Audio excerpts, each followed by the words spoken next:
Começa agora, programa Conviver. Apresentação, Afonso Moreira Júnior.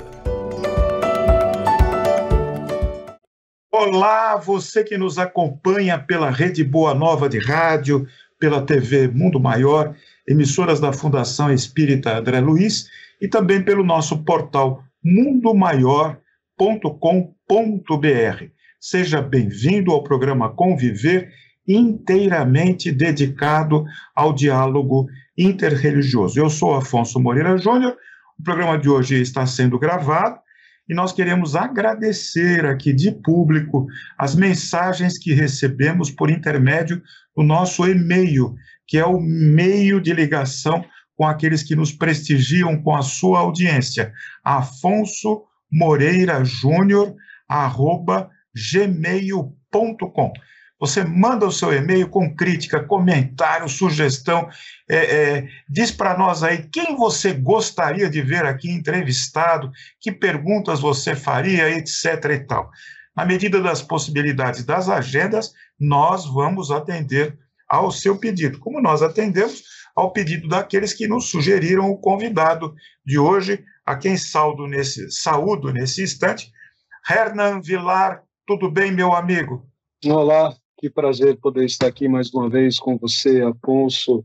Um forte abraço a você e a todas as pessoas que nos veem e nos ouvem.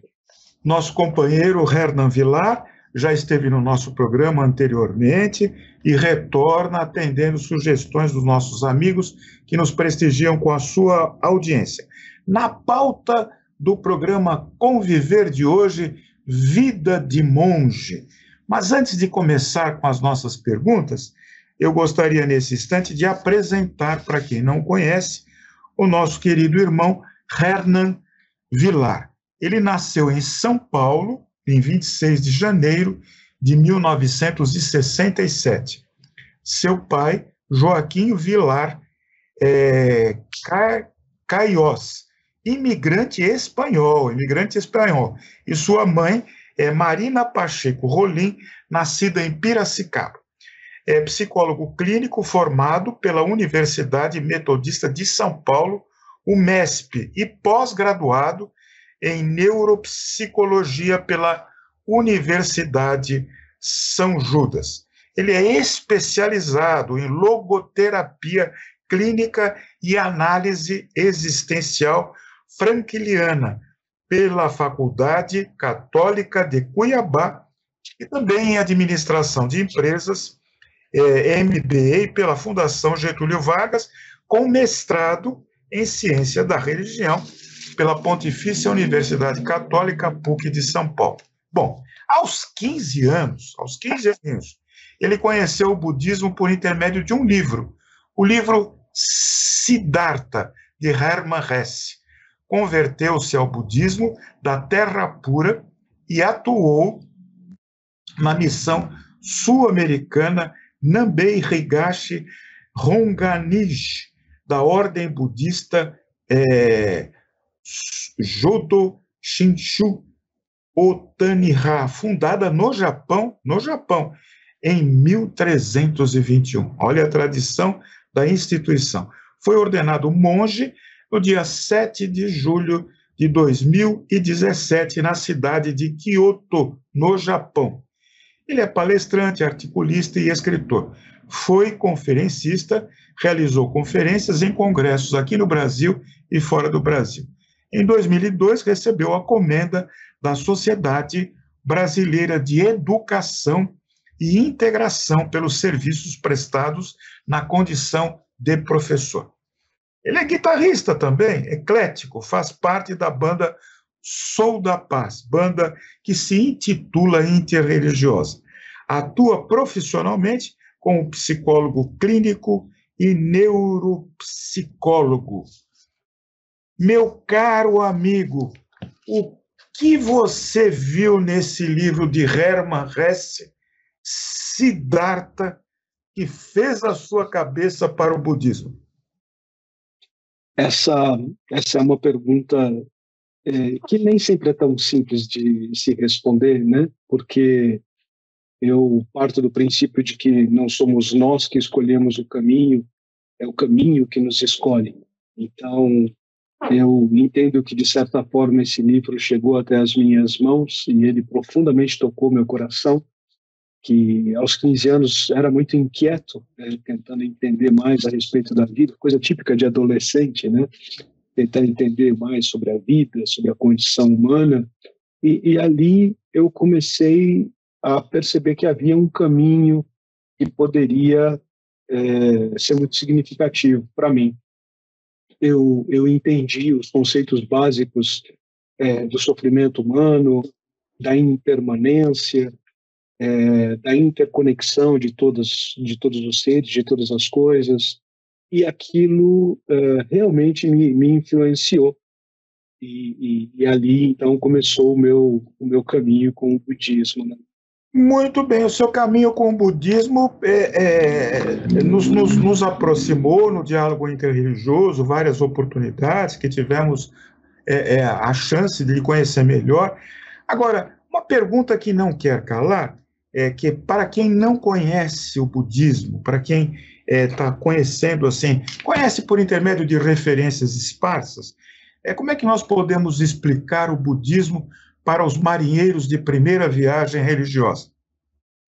Ok, o budismo é uma religião que nasceu aonde hoje é o norte da Índia, há aproximadamente 2.500 ou 2.600 anos atrás, e ele tem um fundador, que é Siddhartha Gautama, e ele é conhecido hoje como o Buda histórico, ou o Buda Shakyamuni, e da sua visão de mundo, da sua filosofia e da sua iluminação, ele nos deixou um conhecimento que se chama Dharma, e através desse conhecimento nós conseguimos entender um pouco mais a respeito da natureza da vida humana e como nós conseguimos nos livrar das amarras kármicas que nos prendem aqui aos ciclos de renascimento.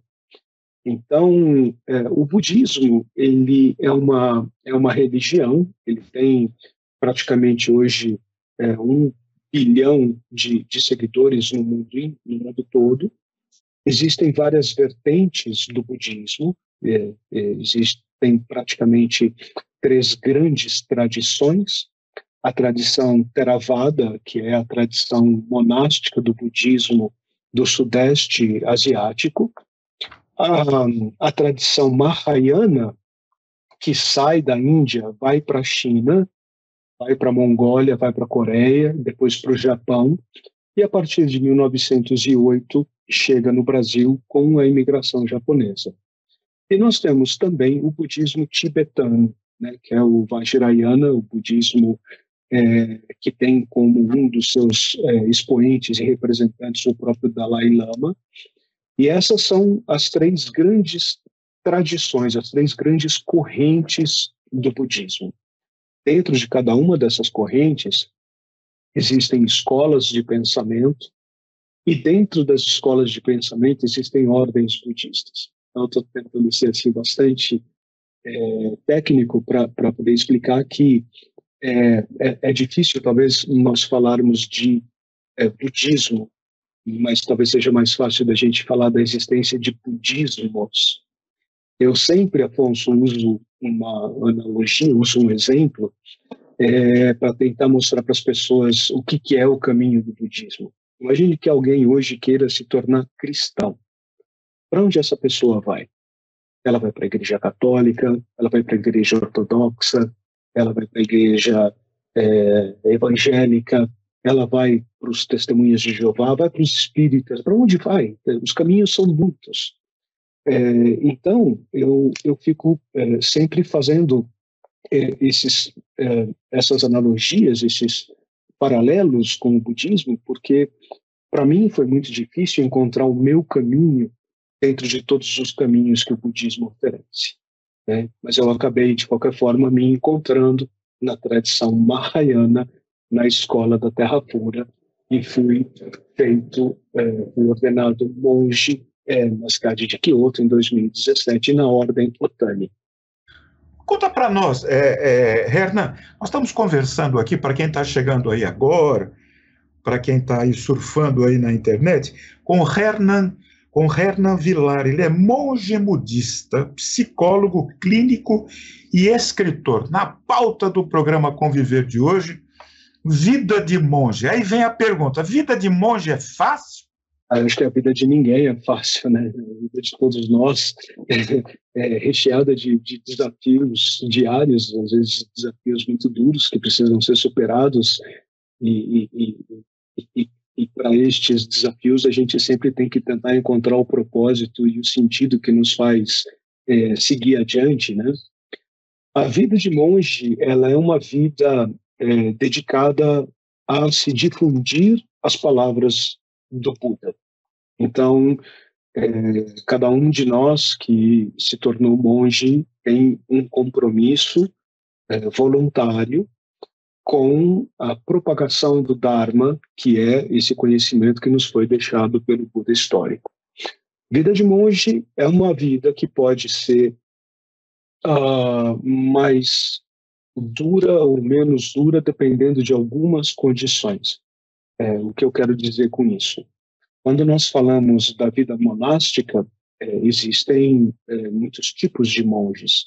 Então, existem monges que vivem nos mosteiros, que não se casam, que são celibatários, que não comem carne, que seguem o Vinaya, que é o código de conduta dos monges e das monjas.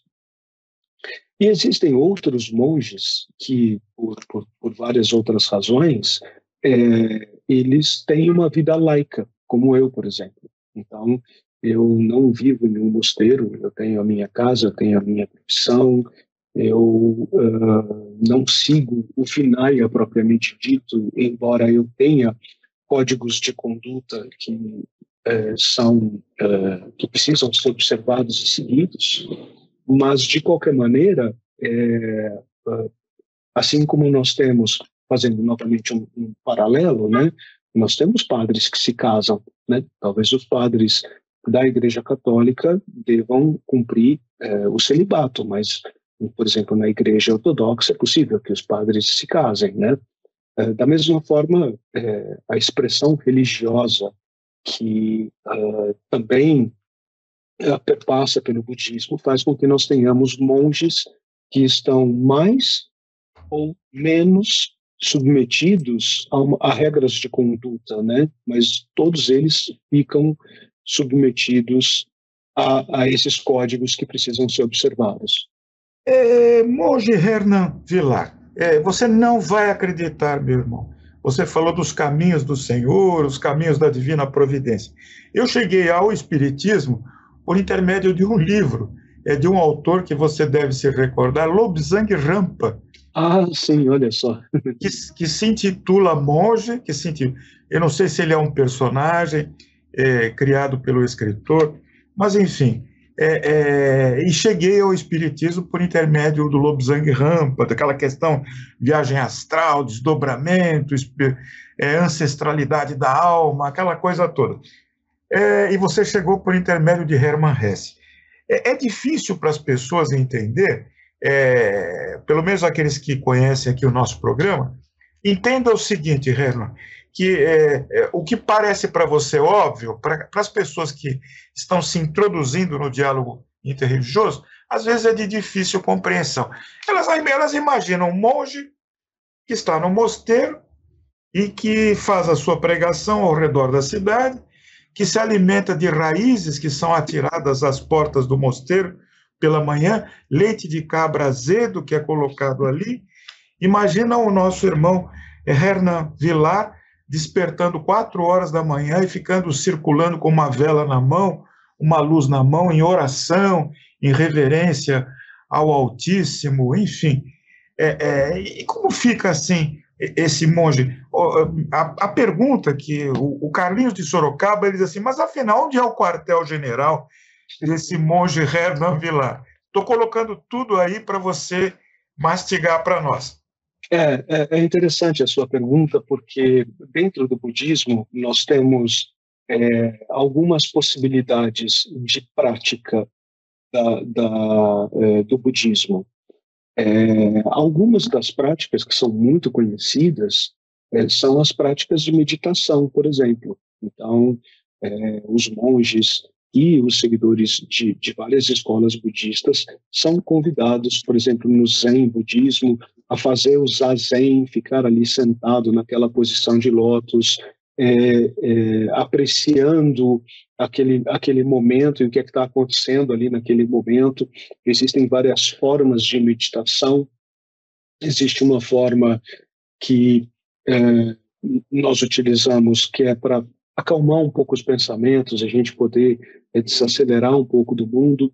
E existem outras formas de meditação, vipassana, que são formas onde efetivamente você não tenta entrar em silêncio, mas você tenta meditar, pensar, explorar, contemplar questões que são importantes.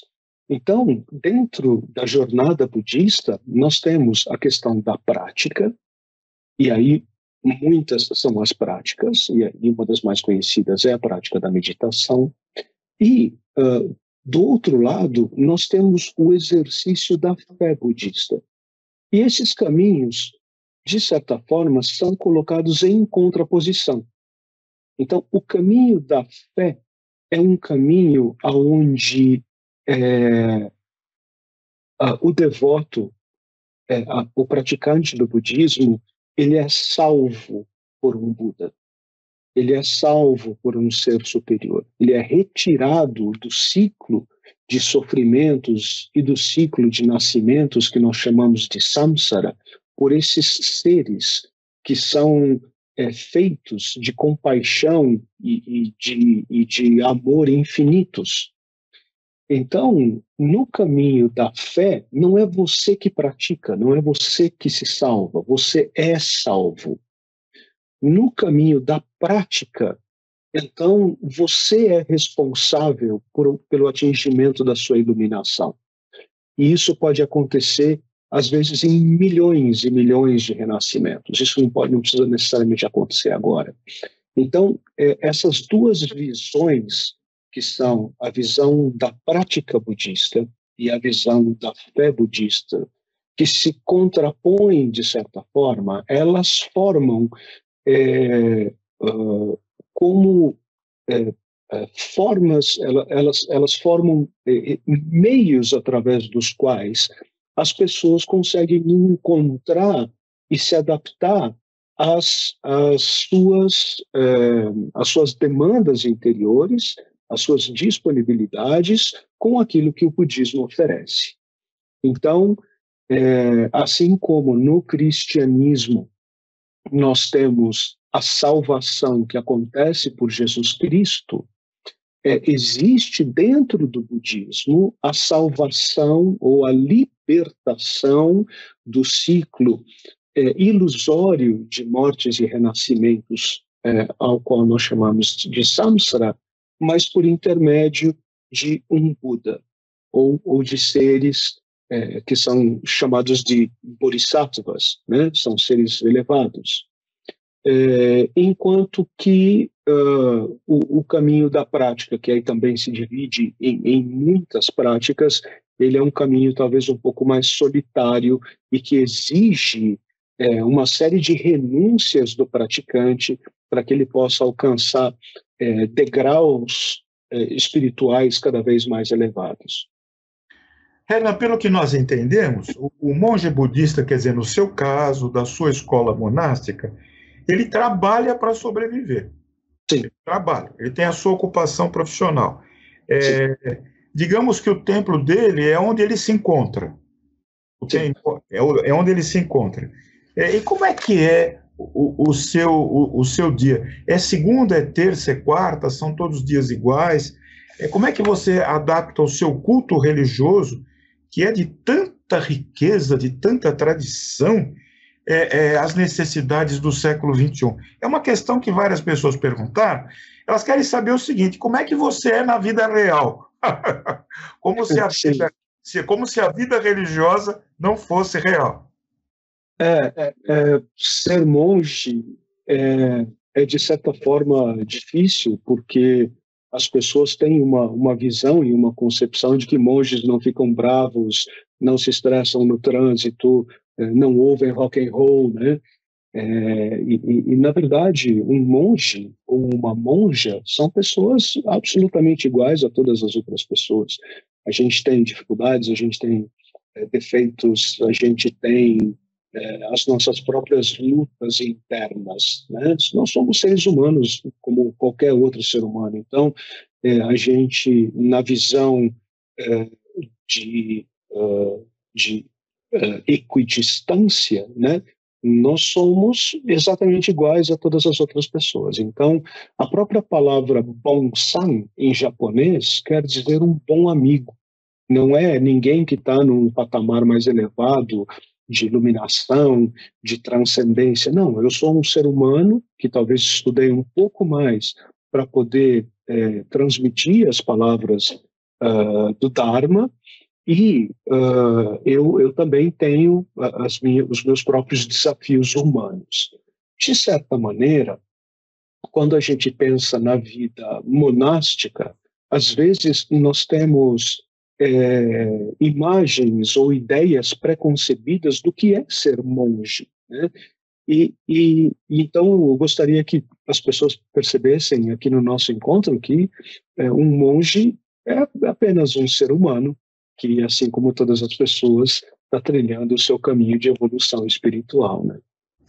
Renan, eu estou criando coragem aqui para fazer uma pergunta da Aline de Sorocaba. Estou tentando criar coragem. Mas enquanto eu não encontro essa coragem, eu vou perguntar a você o seguinte: na cidade de Kyoto, no Japão, no dia 7 de julho de 2017, um jovem foi ordenado monge. Agora, conta essa história. Como é que esse jovem chegou no Japão? O que ele precisou fazer para convencer aquelas autoridades religiosas que ele tinha capacidade, potencialidade, seriedade, honestidade para ser um representante daquela escola monástica no Brasil? Como é que tudo isso aconteceu? Eu me converti ao budismo no ano de 2009, se eu não me equivoco, talvez possa ter sido 2008. E nessa minha busca por querer entender o budismo, querer aprender mais sobre o budismo, eu fui devorando livros, até que os livros já não me bastavam mais. E aí, quando eu ia para o templo budista e eu dizia, olha, mas como é que funciona, por exemplo, a originação dependente? Alguém virava para mim e falava, olha, isso quem sabe é o monge lá de Campinas. E aí eu pegava o carro, ia para Campinas, batia lá no templo budista e falava, monge, você sabe como esse assunto aqui funciona? Me explica, né?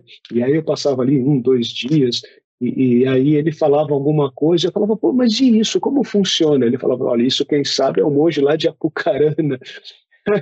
E eu pegava o carro, ia para Apucarana, batia lá no templo, e assim eu fiquei por alguns anos correndo atrás dos monges que tinham esse conhecimento, porque não havia aqui no Brasil uma escola que tivesse um estudo, uma formação estruturada. Então o conhecimento ficava disperso entre muitas cabeças. Até que chegou um determinado momento que eu já tinha incomodado tantos monges que eu recebi o convite, então, para ser monge. Aí um dos monges, um dia, conversando comigo, ele falou assim, você já pensou em ser monge? E eu falei, não, eu nunca pensei nisso, né? Ele falou, pois mas a única coisa que está faltando para você ser monge é colocar as vestes pretas de monge, né? E assim, eu, então, passei por um período que acumulou, se eu não me equivoco, 5 anos de estudos. Aí eu fui estudar a história, a liturgia, os cânticos, né?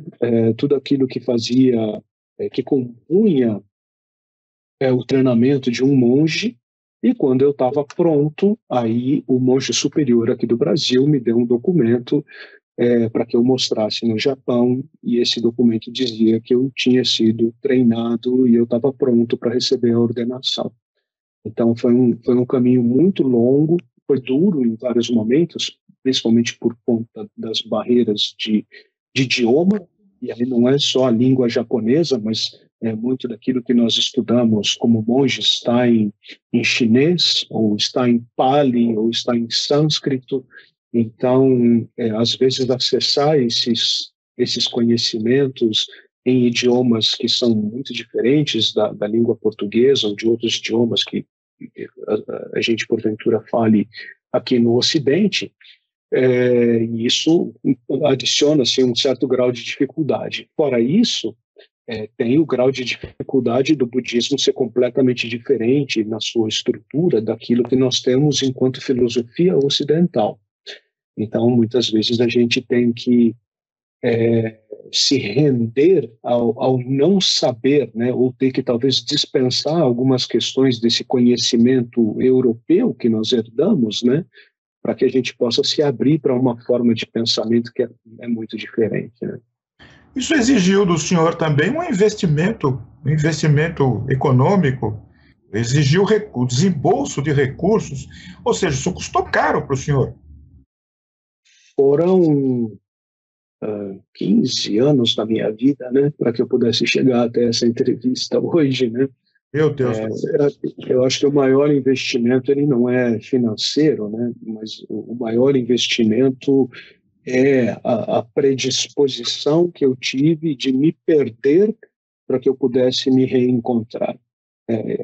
Isso talvez tenha sido o que mais custou, porque muitas vezes o nosso ego, a nossa vontade, os nossos desejos, eles nos iludem e eles atrapalham a real busca do caminho. Então, eu acho que eu tive que deixar muito de quem eu achei que eu era um dia para poder entender exatamente quem eu sou de verdade, né? Eu ainda estou criando coragem para fazer a pergunta que a nossa irmã Aline de Sorocaba... Mas pode perguntar, fique à vontade, não tem... Estou criando coragem aqui, mas fica mais fácil ainda fazer a pergunta do Alfredo San.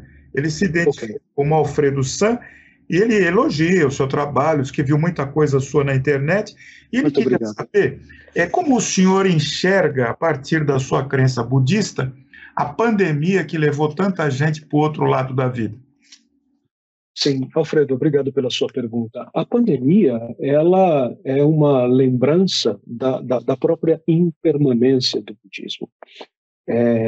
Nós sabemos no budismo que nós estamos em uma condição humana, a condição da vida humana, ela é efêmera, ela é fugaz, ela é temporária, ela é transitória.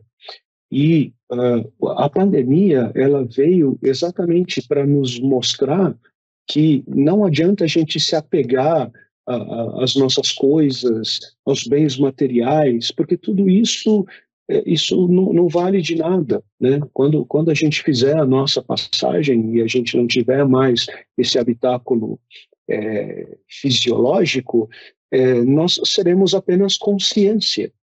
Então, eu tinha talvez um pouco do desejo de que a pandemia fosse nos tornar mais conscientes e mais preocupados com as reais e importantes questões humanas, a finitude, o nosso irmão e a nossa irmã que sofrem, a busca de uma unidade, de uma fraternidade humana sem discriminação. Eu talvez tenha tido todos esses desejos de que a pandemia pudesse ser uma professora e nos mostrar o real caminho que nós trilhamos na nossa vida humana. E, de alguma forma, algumas pessoas foram muito tocadas pela pandemia e realmente aprenderam as lições. Outras a gente vê que continuam vivendo as suas vidas como se nada tivesse acontecido, como se 713 mil pessoas não houvessem morrido no Brasil, como 7 milhões de pessoas não houvessem morrido no mundo. Então, mas essas pessoas, em algum momento, vão ter a oportunidade do aprendizado, né? Em algum momento, a gente tem a tomada de consciência. E a pandemia, para mim, ela é um desses acontecimentos traumáticos e duros que a vida, às vezes, nos força a viver e que nos mostram a fragilidade da vida humana. A Paulina de registro, eu sempre peço àqueles que mandam o e-mail, identifica a cidade onde está. É sempre bom a gente saber a nossa conexão com pessoas que estão espalhadas aí pelo mundo. Bom, a Paulina de registro faz 2 perguntas. Ela quer saber como é a sua alimentação, ela quer saber se tem uma alimentação mais adequada para meditação, e ela quer saber como o budismo enxerga a morte do corpo físico, o que acontece com a gente depois da morte. Eu agradeço a Paulina de registro, os elogios que ela fez para o programa, que eu vou pular para economizar tempo para as perguntas. Obrigado. Paulina, assim, em relação à alimentação, como eu havia falado, existem monges e monges. Então, existem monges que são vegetarianos, existem monges que são veganos, e existem monges que aquilo que você oferecer para ele, ele vai comer, né? O próprio Buda histórico, ele faleceu por conta disso. Ele foi visitar uma pessoa na sua casa, uma pessoa muito simples, e a pessoa ofereceu para ele um cogumelo que provavelmente era venenoso. E quando ele percebeu aquilo, ele não podia negar como monge a comida, né? Ele não podia fazer isso. Então ele falou assim: olha, eu vou comer essa comida, mas depois que eu terminar de comer, ninguém mais vai comê-la e ela vai ser enterrada, né? E aí ele come um pouco daquela comida e acaba se contaminando com a ingestão de um cogumelo provavelmente venenoso, que depois acaba provocando a morte dele. Então, nós monges, você vai encontrar desde os monges que são veganos, vegetarianos, até os monges que, se você oferecer qualquer tipo de alimentação, ele vai ficar muito grato, ele vai se alimentar com aquilo, sabendo que e ele vai tecer muitos agradecimentos e uma oração a todos os seres que sacrificaram as suas vidas de alguma forma para que ele pudesse viver mais um dia. Então, a questão da alimentação tem essa visão. A segunda pergunta, qual que era, Afonso? Propósito da morte. Havia vida antes de eu nascer e continuará havendo vida depois de eu não estar mais aqui. Para o budismo, o nascimento não é um começo e nem o fim é o término, porque nós entendemos que o universo é um fluxo contínuo. Dentro desse fluxo contínuo, a consciência, ela, em alguns momentos, ela se agrega à matéria e você vive a experiência na condição humana ou em alguma outra condição de vida que seja possível. E quando essa agregação termina, permanece o fluxo de consciência até uma nova oportunidade de uma nova agregação. Então, eu diria para você que quando nós estamos aqui, o nosso corpo orienta muito daquilo que é a nossa experiência humana. Eu percebo pelos meus 5 sentidos, o meu corpo me dá uma noção de espaço, de tempo, né? E quando eu não tenho mais o corpo, eu continuo tendo a experiência da consciência, embora a senso-percepção não esteja presente. Então, no budismo não existe um conceito de alma, porque para o budismo tudo é impermanente. Todas as coisas são impermanentes e aí a morte é impermanente. Não há nada que exista para sempre sem mudar. Então, para nós, nós estamos em um fluxo constante de mudanças, e nesse fluxo, às vezes, a vida se manifesta de uma forma, às vezes ela se manifesta de outra forma, e o que nós temos ligando essas manifestações é esse fluxo de consciência. No programa Conviver de hoje, com muita satisfação, nós estamos recebendo Hernan Vilar, monge budista, psicólogo clínico e escritor. Vida de monge, nós estamos conhecendo um pouquinho da vida de monge e quero pedir licença ao nosso convidado para agradecer e registrar na produção e direção geral do Conviver de hoje Alex Monteiro, na divulgação Silvana Zandomeni, nos trabalhos técnicos Henrique Oliveira Rodrigues dos Santos e Rogério Palma, na edição Edi Pontes, apresentação, esse que vos fala Afonso Moreira Júnior, supervisão de Guiomar Santana. A pergunta que não quer calar, nesses minutos finais aqui que ainda temos, a Aline de Sorocaba, ela disse que pesquisou na internet, ficou encantada com o seu trabalho. Muito obrigado. O senhor é muito simpático, muito bonito, etc. e tal. Vou cortar aqui os elogios, mas ela disse que não entende monge Hernan Vilar. Como ela não entende como um homem de tanta cultura, um homem de tanta consciência, faz parte de uma banda barulhenta. Aline, eu acho que a música é uma das poucas coisas que me ajuda a manter a sanidade nesse mundo tão estranho que a gente vive, né? Eu comecei a estudar música um pouco antes de eu descobrir o budismo, né? Então eu era jovem e tinha lá na casa dos meus pais um violão que estava lá largado, e eu comecei a pegar o violão e comecei a sair. Do nada eu comecei a perceber que os sons podiam virar música, e aquilo foi me encantando, e desde muito cedo então eu me apaixonei pela música, em especial pelo violão. Depois eu fui para a guitarra. E no mundo da guitarra, você tem uma série de possibilidades, né? E aí eu sempre gostei muito de blues e sempre gostei muito de rock, né? E quando eu fui estudando e adquirindo os meus instrumentos e estudando mais, quando em 2018 eu encontrei o Mahesh, que é um sacerdote Brahmani, e ele falou assim: cara, nós temos uma banda interreligiosa, então é uma banda que tem uma pessoa de cada religião, e nós tocamos rock. Você gostaria de fazer parte da banda? E na hora aquilo me encantou, né? Mas como eu estava fazendo mestrado naquela época, eu não tinha a menor possibilidade de me envolver em qualquer outra atividade antes de terminar o mestrado, né? Então, aí quando eu acabei o mestrado, eu comecei a tocar então como terceiro guitarrista da banda, e a gente faz um rock muito legal, com letras autorais da própria banda, que são sacadas muito bacanas, que envolvem todas as religiões. Não é uma música gospel, não é uma música que fale de uma religião, mas ela fala da sacralidade, ela fala do amor, ela fala daquilo que as religiões têm em comum, né?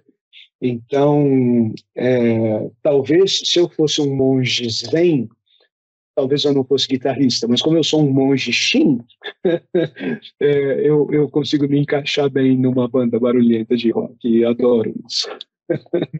Bom, barulhenta e animada e alegre, com conteúdo muito rico. A questão do barulho vai do entendimento de cada um. Monge Hernan, nós vamos chegando aqui ao final, mas eu estou vendo muitos relógios aí. Será que em 2 minutos eu conto a história dessa sua, se me permite, essa sua fixação aos relógios? Freud explica? Eu acho que talvez Freud não consiga explicar a minha fixação e a minha devoção pelo estudo do tempo, que inclusive é o próximo livro que eu estou escrevendo agora. Eu sempre fui um incomodado com a questão do tempo, o tempo e o sentido da vida, né? Hoje eu tenho um canal no Instagram que todas as sextas-feiras, às 19h30, eu faço uma palestra sobre o sentido da vida. Agora, o estudo do tempo, ele sempre para mim foi algo que me chamava a atenção e me encantava. E com a questão do estudo do tempo, começou então a surgir o gosto por relógios. E eu tenho uma coleção de relógios antigos, né? São relógios, todos eles são relógios à corda, e eles fazem parte desse pano de fundo que me lembra que a finitude da vida humana, ela precisa ser sempre vista e encarada de frente, e a gente não pode desperdiçar o tempo que nós temos aqui com trivialidades, porque o tempo é exíguo. Então, por conta disso, eu acabei me apaixonando pelos relógios e eu tenho uma pequena coleção de relógios antigos. Foi muito bom conviver com o monge Hernan Vilar, que respondeu com bom humor, muita paciência, muito carinho, as perguntas daqueles que nos ouvintes, telespectadores, internautas que nos acompanham. Sim. Ele é monge budista, psicólogo clínico e escritor, e está aí no Instagram, sextas-feiras, ao vivo. Sextas-feiras, às 19h30, no Instagram Monge Hernan Vilar, eu faço uma palestra sobre o sentido da vida. Esse é um trabalho muito bonito que a gente está fazendo. Ele começou em fevereiro desse ano.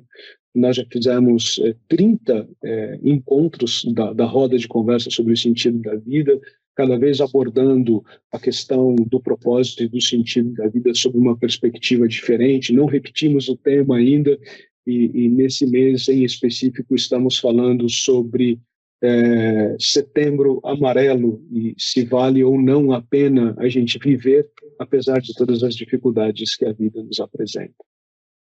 Monge Hernan, o nosso muito obrigado, a nossa carinhosa homenagem a todos aqueles que fazem parte da sua comunidade religiosa, o nosso respeito pelo seu trabalho, admiração pelo seu trabalho, pela simpatia, e fica aí aberto para a sua despedida, e acredito que breve retorno, porque ficou muita pergunta aqui sem resposta. Afonso, eu fico sempre em pé e à ordem para poder atendê-lo todas as vezes que você quiser.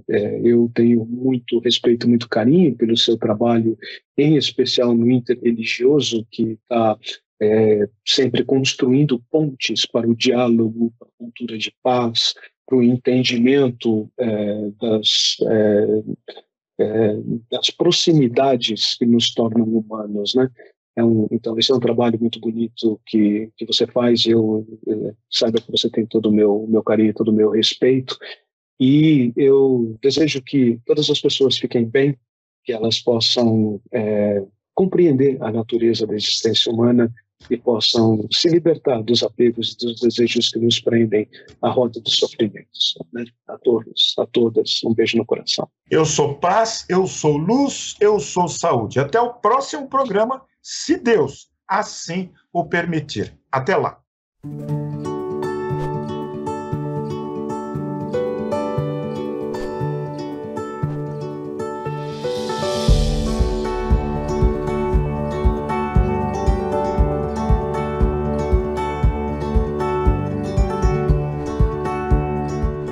Você acompanhou Programa Conviver.